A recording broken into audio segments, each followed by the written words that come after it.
During my college years, I had a unique experience with my aunt by marriage.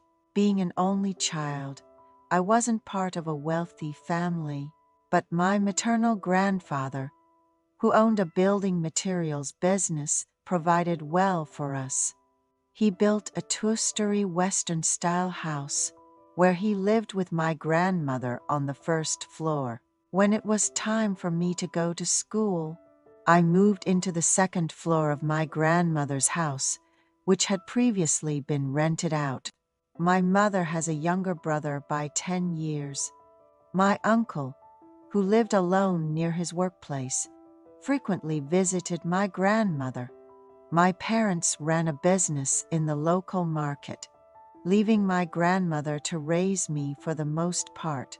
During my senior year of high school, both my grandparents passed away within a month of each other, leaving our family in shock.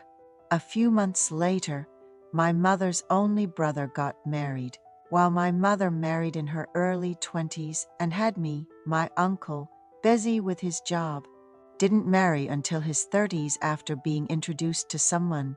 He married a woman in her late 20s, having been an only child. The introduction of an aunt by marriage felt quite novel to me. I remember the first time I met her.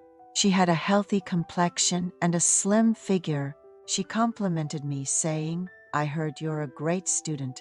Just push through this semester and you'll be a college student. Hang in there," and generously gave me $200, telling me to buy whatever I wanted to snack on while studying. It felt exciting to receive allowances from someone who seemed more like an older sister than an aunt, despite the small age difference.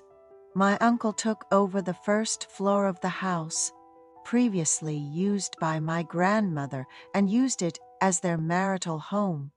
My aunt, who was cheerful and easygoing, seemed to have no complaints about living in the same house as her in-laws, replacing my busy mother who left early for the market and returned late.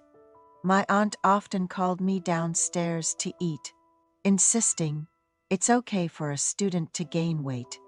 Eat well now, you can lose weight later," and always prepare delicious meals. Cooking was her hobby, and she was good at it.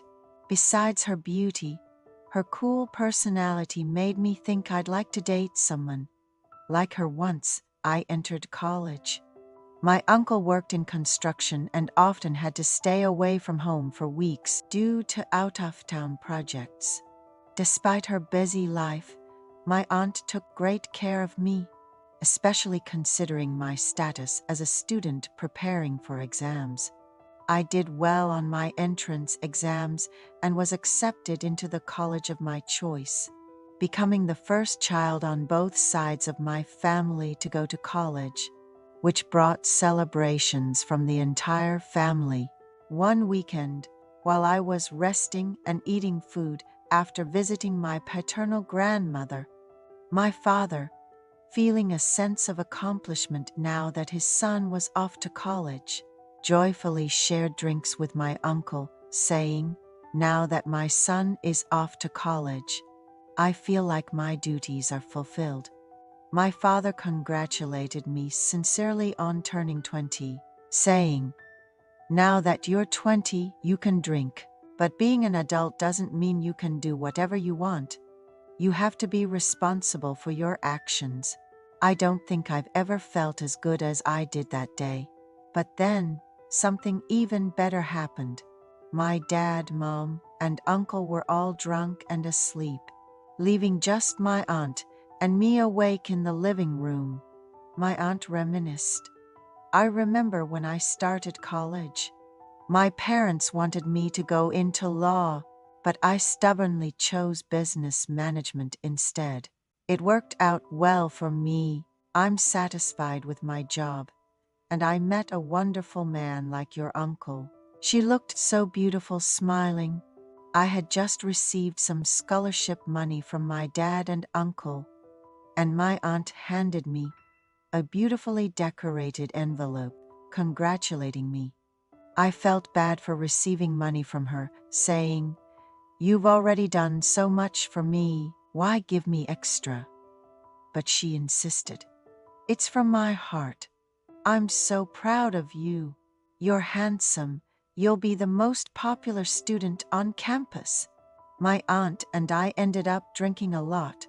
She leaned on the sofa, slightly slurred, and asked for my help to her bedroom. After helping her as I was about to leave, she asked me to stay for a moment. Initially, it was awkward, but soon it felt fulfilling. I told her, "I've never seen someone as beautiful as you," and hugged her. She confessed, "Your uncle hardly comes home, always tired and sleeping. I've been so lonely." I asked if we could meet again, and she said, "Of course, it's been a while since I've been alone. Whenever you want, it's okay." She kept her promise. When my uncle was away on a business trip, she texted me to meet on the first floor. Since my parents were busy closing up their shop and came home after 10 p.m., my aunt and I had a great time together. We even cooked together in the kitchen. She mentioned how different it felt to spend time with a reliable nephew like me, rather than barely seeing her busy husband. On days they met, the aunt would buy meat on her way home from work, and they'd grill it together, enjoying each other's company. She shared that she had become pregnant after a rare occasion with her husband, who was often away for work, leading them to visit the OBGYN together. Despite losing weight due to morning sickness, the aunt's beauty shone through. The speaker helped by ordering food suitable for a pregnant woman, supporting her through the tough times. After a healthy birth, the new baby held a special significance for the speaker, who had grown up alone. They frequently visited the aunt and baby, taking on errands in the uncle's absence. Post-pregnancy, the aunt gained weight but saw beauty in her changed appearance, as did the speaker. They found moments to alleviate the aunt's loneliness, deeply enriching their early 20s. Now married with 3 children, the speaker fondly recalls these memories, often bursting into laughter at the thought of the aunt.